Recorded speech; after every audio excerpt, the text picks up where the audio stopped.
توحید یہ ہے کہ خدا حشر میں کہہ دے، توحید یہ ہے کہ خدا حشر میں کہہ دے، یہ بندہ دو عالم سے خفا میرے لیے ہے۔ معزز و مکرم سامعین باتمکین، محترم بزرگوں، نوجوان ساتھیوں اور پیارے بچوں،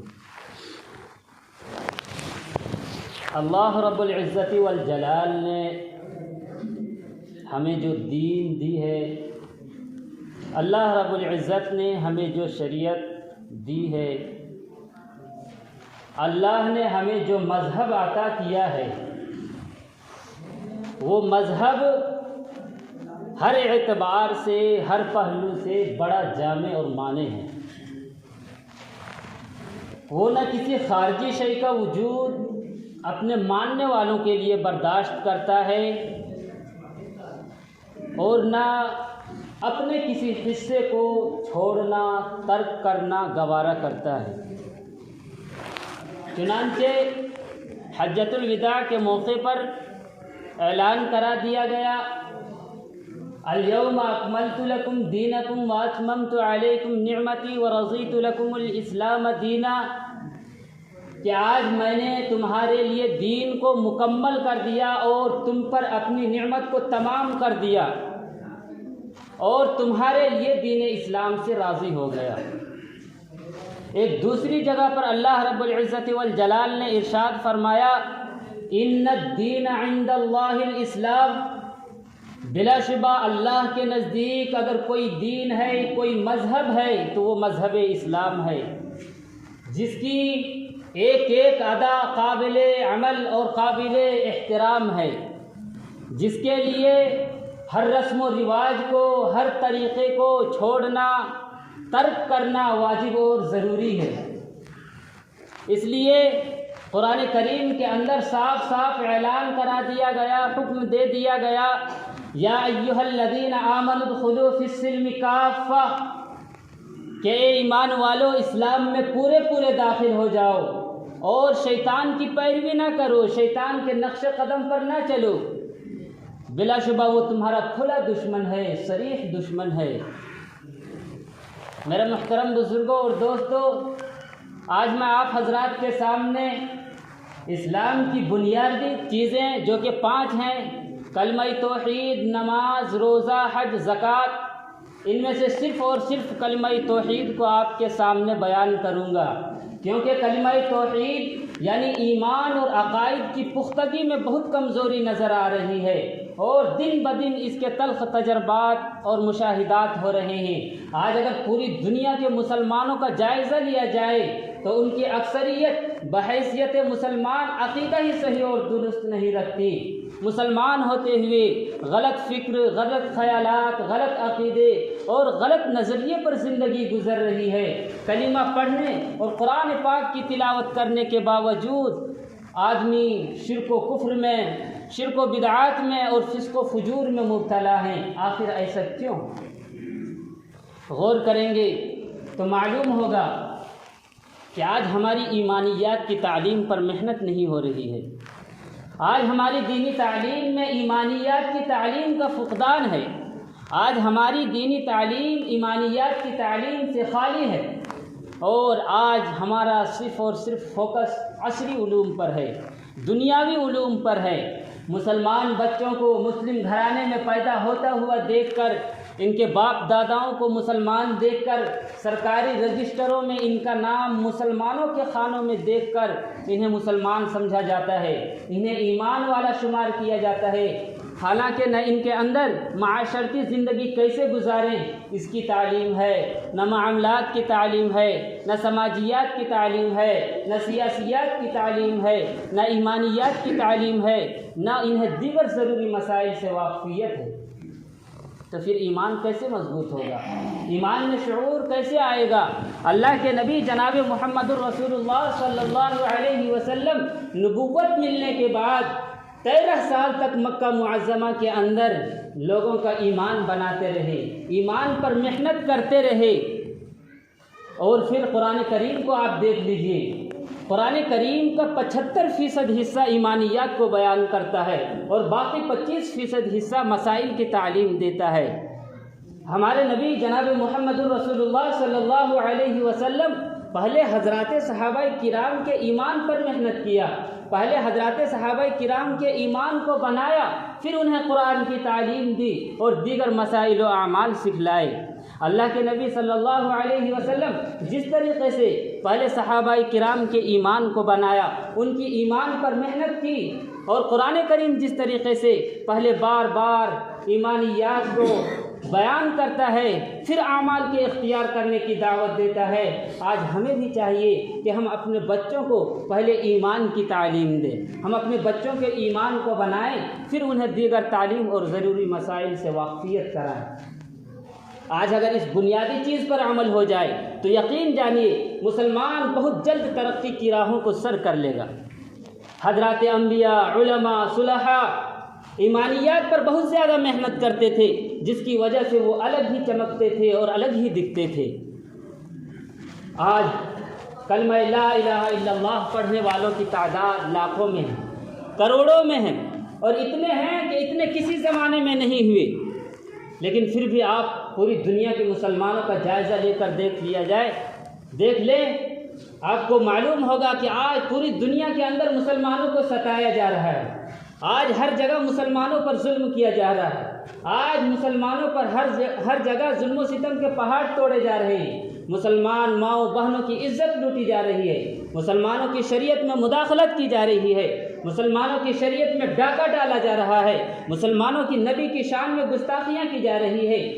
ام المؤمنین حضرت عائشہ صدیقہ رضی اللہ تعالی عنہ کی شان میں مغلظات بکے جا رہے ہیں، صحابہ پر جرح کیا جا رہا ہے، مسلمانوں کو جہاں چاہا جیسے چاہا پکڑ کر کے موب لنچنگ کر دیا۔ آخر ایسا کیوں؟ اس لیے کہ کلمہ تو آج ہم پڑھتے ہیں، لیکن کلمے کی عظمت ہمارے دلوں کے اندر نہیں ہے۔ کلمہ جو ہم پڑھتے ہیں، کلمے کی طاقت اور کلمے کی بڑائی ہمارے اندر نہیں ہے، یہ صرف زبانی جمع خرچ ہے، زبانی کلمہ ہے، ہمارے زبان تک ہی یہ کلمہ محدود ہو کر رہ گیا ہے۔ ورنہ اگر کلمے کی عظمت ہمارے دلوں میں ہوتی، اگر کلمے کا رنگ ہمارے دلوں کے اندر رچا اور بسا ہوتا، تو پھر ہمارا بھی وہی حال ہوتا جو ہم سے پہلے اکابر کا تھا، کہ نہ ان کو کوئی بڑی سی بڑی طاقت و قوت مرعوب کر سکتی تھی، نہ ان کو کسی قوم کی عددی اکثریت اثر انداز ہو سکتی تھی، اور نہ ان کو کسی حکومت و سلطنت اپنے طرف خلاف حق جھکا سکتی تھی۔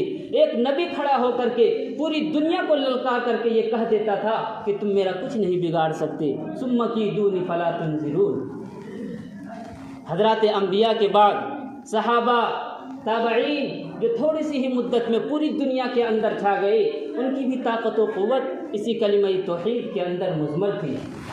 اس لیے آج ہم پر لازم اور ضروری ہے کہ ہم اپنے بچوں کے ایمان بنانے کی فکر کریں، ہم بچپن سے ہی ان کی ایسی تربیت کریں کہ بچپن سے ہی ان کے دل میں ایمان مضبوط ہو جائے، بچے کے دل میں توحید کا تصور پیدا ہو جائے، بچے کے دل میں اللہ سے توکل پیدا ہو جائے۔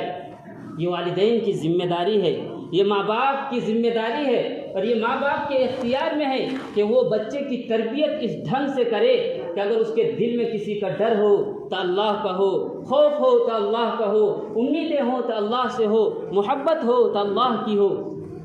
بچے کے دل میں توحید اور اس کے دماغ میں رچ جائے، بس جائے، سما جائے، بچہ اللہ سے والہانہ محبت کرنے والا بن جائے۔ پہلے کے لوگ کس طریقے سے اپنے بچوں کی تربیت کرتے تھے اور کیسے اس کے ایمان کو بناتے تھے، سنوارتے تھے، اور کیسے اس کے ایمان کو مضبوط کرتے تھے، آئیے اس پر میں ایک واقعہ سناؤں، پھر بات کو آگے لیے چلوں۔ انڈیا کے ایک بہت بڑے بزرگ گزرے ہیں جو مغل بادشاہوں کے پیر کہلاتے ہیں، جن کا نام ہے خواجہ قطب الدین بختیاری کاکی۔ قطب مینار کے پاس ہی ان کا مقبرہ ہے، یہ وہیں لیٹے آرام فرما رہے ہیں۔ جب ان کی پیدائش ہوئی اور ذرا سمجھ بوجھ والے ہوئے، ذرا ہوش سنبھالا، تو ان کے ماں باپ نے فکر کی، ماں باپ بیٹھ کر کے سوچنے لگے کہ بچے کی تربیت کس ڈھنگ سے کی جائے، کیسے کی جائے کہ بچے کا ایمان مضبوط ہو جائے، بچے کے دل میں اللہ کی محبت پیدا ہو جائے، بچے کے دل میں توحید کا تصور پیدا ہو جائے اور بچہ اللہ سے محبت کرنے والا بن جائے۔ چنانچہ میاں بیوی دونوں بیٹھ کر کے سوچ ہی رہے تھے کہ بیوی کہنے لگی کہ میرے ذہن میں ایک ترکیب آئی ہے جس پر انشاءاللہ میں کل سے عمل کروں گی کہ جس سے میرے بچے کا ایمان مضبوط ہوگا، بچے کے دل میں توحید کا تصور پیدا ہوگا اور اللہ سے توکل پیدا ہوگا۔ چنانچہ دوسرا دن آیا، بچہ مدرسے میں پڑھنے کے لیے گیا تو ماں اس کے غائبانے میں کھانا تیار کرتی ہے، روٹی تیار کرتی ہے اور تیار کرنے کے بعد اسے ایک ڈبے میں بھر کر کے، ٹفن میں بھر کر کے ایک کمرے کے اندر تھیلے میں جا کر کے رکھ دیتی ہے۔ بچہ مدرسے سے پڑھ کر کے واپس آتا ہے اور اپنی امی سے کہتا ہے کہ ماں مجھے بھوک لگی ہے، مجھے پیاس لگی ہے، ماں میں تھکا ہوا ہوں، مجھے کھانا دے، مجھے پانی دے۔ تو ماں کہتی ہے کہ بیٹا ساری مخلوق کو رزق دینے والے اللہ ہیں، ساری مخلوق کو کھانا دینے والے اللہ ہیں، وہ ہمیں بھی رزق دیتے ہیں، ہمیں بھی کھانا دیتے ہیں، تمہیں بھی دیں گے، تم کھانا اللہ رب العزت سے مانگ لو۔ چنانچہ بیٹا مصلی بچھاتا ہے اور اللہ کے سامنے دست سوال دراز کرتا ہے، اللہ سے دعائیں کرتا ہے کہ اللہ میں بھوکا ہوں، میں پیاسا ہوں، میں تھکا ہوا ہوں، مجھے کھانا دے دے، مجھے پانی دے دے، مجھے روٹی دے دے۔ دعا سے فارغ ہو کر کے بچہ اپنی ماں کی طرف متوجہ ہوتا ہے اور اپنی ماں سے کہتا ہے کہ ماں اب میں کیا کروں؟ امی کہتی ہے اس کی کہ بیٹا تیرا کھانا تیرا رب بھیج دیا ہوگا، جاؤ کمرے کے اندر دیکھ لو۔ بچہ کمرے کے اندر جاتا ہے، ادھر ادھر تلاش کرتا ہے، ماں گائیڈ کر رہی ہوتی ہے، پھر بچے کو وہ تھیلا مل جاتا ہے کہ جس کے اندر کھانا رکھا ہوا ہوتا ہے۔ بچہ تھیلے کو دیکھتا ہے اور اس میں دیکھتا ہے کہ ایک ڈبہ ہے جس میں کھانا گرم گرم بھرا ہوا ہے۔ بچہ اس ڈبے کو لیتا ہے، کھانا کھول کر کے کھاتا ہے اور بڑا خوش ہوتا ہے اور اپنی امی سے کہتا ہے کہ ماں ساری مخلوق کو رزق دینے والے، کھانا دینے والے اللہ ہیں۔ تو ماں کہتی ہے کہ ہاں بیٹا ساری مخلوق کو رزق دینے والے، کھانا دینے والے، روٹی دینے والے اللہ ہیں۔ تو یہ روزانہ کا معمول بن گیا کہ بچہ مدرسہ پڑھنے کے لیے جاتا، اس کے غائبانے میں ماں کھانا تیار کرتی، روٹی تیار کرتی اور کمرے کے اندر لے جا کر کے رکھ دیتی۔ بچہ روزانہ پڑھ کر کے گھر آتا اور مصلی بچھاتا، دعائیں کرتا اور اس کے بعد کمرے کے اندر جاتا اور اسے وہ کھانا مل جاتا۔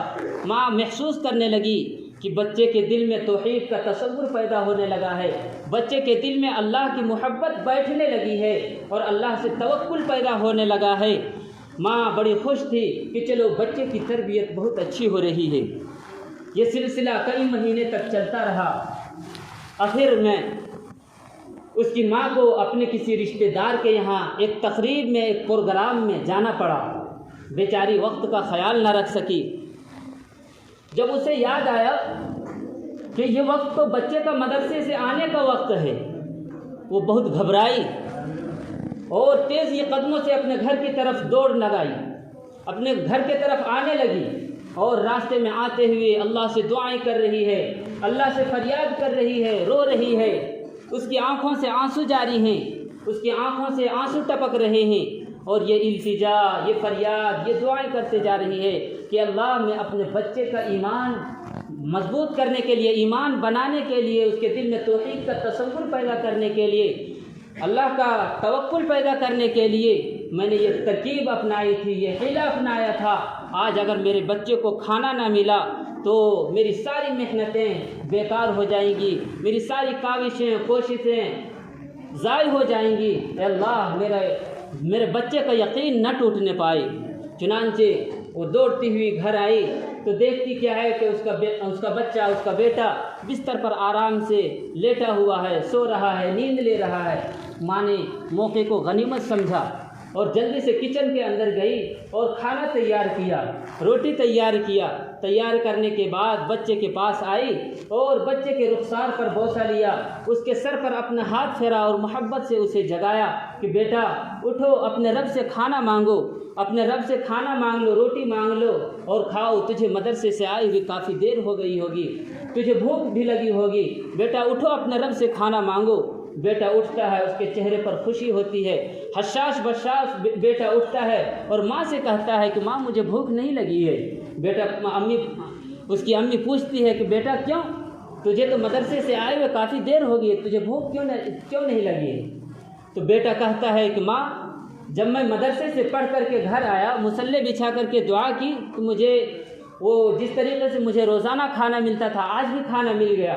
میں کمرے کے اندر گیا تو مجھے ایک روٹی پڑی ہوئی ملی، میں نے اسے کھا لیا، لیکن ماں آج جو میں روٹی کھایا اس روٹی کے اندر اتنی خوشبو اور اتنا وہ روٹی لذیذ اور مزیدار تھا اور اتنی اس کے اندر لذت تھی کہ میں نے آج تک ایسا کھانا نہیں کھایا۔ ماں نے اپنے بچے کو سینے سے لگایا اور اللہ کا شکر ادا کیا۔ تو دیکھیے جب ماں اپنے بچے کی تربیت اس ڈھنگ سے کرتی ہے تو اور پھر بچے کا ایمان اور اس کے دل میں توکل اللہ پر ہو جاتا ہے اور اس کا ایمان مضبوط ہو جاتا ہے، تو اگر ماں کھانا رکھ کر کے نہیں جا پاتی تو اللہ رب العزت اس کا کھانا جنت سے بھیج دیتے ہیں۔ اسی وجہ سے ان کا نام کاکی پڑ گیا، خواجہ قطب الدین بختیاری کاکی۔ یہ بچہ بڑا ہو کر کے اتنا بڑا شیخ بنا کہ وقت کے بڑے بڑے مغل بادشاہ ان کے ہاتھوں پر بیعت کیے اور ان کے مرید بنے اور لاکھوں لوگ گناہوں سے توبہ اور تائب ہوئے۔ تو یہ تھی محنت، یہ تھی کلمے والی محنت اور ایمان کی محنت۔ آج کلمے والی زندگی پر محنت نہیں ہو رہی ہے، اس لیے ہمارے اوپر لازم اور ضروری ہے کہ ہم اپنے بچوں کو بچپن سے ہی اولیاء اللہ والی صفت سکھائیں تاکہ وہ بچپن سے ہی اپنے اندر یہ صفات پیدا کر سکیں۔ آج دیکھا یہ جا رہا ہے کہ ہم اپنے بچوں کی بالکل بھی پرواہ نہیں کرتے، ان کی کیریئر کے بارے میں ذرا برابر بھی فکر نہیں کرتے۔ ہم اپنے بچوں کو موبائل دے دیتے ہیں، خود ہمارا اپنا حال بگڑا ہوا ہے، ہم خود موبائلوں میں اور غلط کاموں میں مصروف اور مشغول رہتے ہیں۔ آج دیکھا جا رہا ہے کہ مغرب کا بعد کا وقت کتنا قیمتی وقت ہوتا ہے، لیکن بچے سڑکوں میں گلیوں میں موبائل لے کر کے کوئی پب جی کھیل رہا ہے، کوئی فری فائر کھیل رہا ہے، کوئی دیگر گیم کھیل رہا ہے۔ یہ کیوں؟ ہم کیوں نہیں اس کی طرف توجہ دے رہے ہیں؟ کیوں نہیں دھیان دے رہے ہیں؟ یہ بچے کا بگڑنے کا بہت برا وقت ہے کہ مغرب کے بعد بچے گھر سے باہر رہیں، آوارہ گردی کریں۔ یہ وقت بہت اچھا ہے یا تو بہت برا بھی ہے۔ اگر اس کو ہم اچھے کام میں لگائیں، مثلاً اپنے بچوں کی گائیڈ کریں، اسے پڑھنے کے لیے بٹھائیں، انہیں اس کی تربیت اچھے کریں، تو بچے کی تربیت اچھی ہو سکتی ہے اور بچے کا کیریئر اچھا بن سکتا ہے اور بچہ یہ آگے چل کر کے کچھ کرنے والا ہو سکتا ہے نا۔ لیکن اگر ہم نے بچے کی فکر نہ کی اور یوں ہی ایسے ہی برباد ہونے دیا تو پھر خدا جانے کہ کیا حال ہوگا۔ اس لیے میرے محترم بزرگوں اور دوستوں، ایمان کی محنت یہ ہے کہ ہم اس کے عقیدے کی تصحیح کریں، اس کے عقیدے کو درست کریں۔ چنانچہ خاندان عبد المطلب میں جب کوئی بچہ پیدا ہوتا اور وہ زبان کھولنے کے قابل ہوتا اور کچھ بولنے کے قابل ہوتا تو آپ علیہ الصلاۃ والسلام اس کو یہ آیت قل اللہ الحمد للہ الذی لم یتخذ ولدا ولم یکن له شریک فی الملک ولم یکن له ولی من الذل وکبرہ تکبیرا، یہ آیت سکھلاتے تھے۔ اس آیت کو آیت عزت بھی کہتے ہیں۔ جو بندہ، جو مومن اس آیت کو پڑھتا ہے اس کو عزت و رفعت حاصل ہوتی ہے۔ اس آیت کے اندر اس بات کی صراحت اور وضاحت کر دی گئی ہے کہ حمد کے لائق اللہ تعالیٰ کی ذات ہے، ساری تعریفیں اسی کے لیے زیبا ہیں، وہ کسی کا محتاج نہیں ہے، سب اس کے محتاج ہیں، اس کو کسی کی مدد کی ضرورت نہیں ہے۔ اللہ رب العزت نے اس آیت کے اندر دنیا میں مدد کرنے کے 3 طریقے بتلائے ہیں۔ دنیا میں مدد کرنے کے 3 طریقے کون کون سے ہیں؟ پہلا یہ کہ آدمی مدد لیتا ہے، مدد حاصل کرتا ہے اپنے چھوٹے سے، مثلاً باپ اپنی اولاد سے، اپنے بیٹے سے۔ اللہ رب العزت نے اس آیت کے اندر اس کی نفی فرما دی، وَلَمْ يَتَّخِذْ وَلَدًا، کہ اللہ رب العزت اولاد نہیں رکھتا، اللہ کی کوئی اولاد نہیں ہے، گویا اللہ اولاد سے مدد نہیں لیتا، اللہ نے اس کی نفی فرما دی۔ دوسرے نمبر پر آدمی کبھی مدد حاصل کرتا ہے، مدد لیتا ہے اپنے ہمسر سے، اپنے برابر سے، جیسے شریک ساجھی، اللہ رب العزت نے اس آیت کے اندر اس کی بھی نفی فرما دی، فرمایا وَلَمْ يَكُنْ لَهُ شَرِيكٌ فِي الْمُلْكِ، اللہ کی ملکیت میں کسی کی شرکت نہیں ہے۔ تیسرے نمبر پر آدمی مدد لیتا ہے، مدد حاصل کرتا ہے اپنے دوستوں سے، اپنے بڑے سے۔ اللہ رب العزت نے اس آیت کے اندر اس کی بھی نفی فرما دی کہ وَلَمْ يَكُنْ لَهُ وَلِيٌّ مِّنَ الذُّلِّ، کہ اللہ کمزور نہیں ہے کہ اسے کسی بڑے یا دوست کی مدد کی ضرورت پڑے۔ اس آیت کی روشنی میں اللہ کی وحدانیت، اللہ کی الوہیت، اللہ کی بڑائی کھل کر کے ہمارے سامنے آ گئی۔ اگر اللہ کی وحدانیت میں ذرہ برابر بھی تزلزل آیا، کمزوری آئی، کمی آئی، تو ہمارے سارے اعمال صالح بیکار ہو جائیں گے۔ چنانچہ عبداللہ ابن جذعان، یہ ایک قریشی نامی شخص گزرا ہے جس نے زمانہ جاہلیت میں بہت سارے نیک اعمال کیے ہیں لیکن ایمان نہیں لایا، مشرک تھا۔ اما عائشہ صدیقہ رضی اللہ تعالی عنہا ایک مرتبہ حضور اکرم سرور کونین صلی اللہ تعالی علیہ وسلم سے پوچھتی ہیں، عرض کرتی ہیں کہ اللہ کے رسول صلی اللہ علیہ وسلم، عبداللہ ابن جذعان نے زمانہ جاہلیت میں بہت سارے نیک اعمال کیے ہیں لیکن ایمان نہیں لایا، مشرک تھا، کیا اللہ رب العزت اس کو اس کے اعمال کے بدلے میں ثواب عطا فرمائے گا؟ تو اللہ کے نبی صلی اللہ علیہ وسلم نے فرمایا کہ عائشہ نہیں، اس نے کبھی یہ نہیں کہا کہ اللہ ہمارے گناہوں کو معاف فرما دے۔ پتہ یہ چلا، معلوم یہ ہوا کہ توحید کے بغیر کوئی بھی عمل اللہ کے یہاں قابل قبول نہیں ہے، خواہ آدمی نماز پڑھے، روزے رکھے، حج کرے، زکوٰۃ ادا کرے، جہاد کرے، اللہ کے راستے میں اپنا مال خرچ کرے، اگر عمل بغیر ایمان کے ہے تو وہ عند اللہ مقبول نہیں ہے۔ اس لیے میرے محترم بزرگوں اور دوستوں، آج ضرورت اس بات کی ہے کہ ہم اپنے ایمان کو مضبوط کریں، اپنے بچوں کے ایمان کو مضبوط کریں۔ اللہ تعالی ہم سبوں کو ان باتوں پر عمل کرنے کی توفیق عطا فرمائے۔ وآخر دعوانا الحمد للہ رب العالمین۔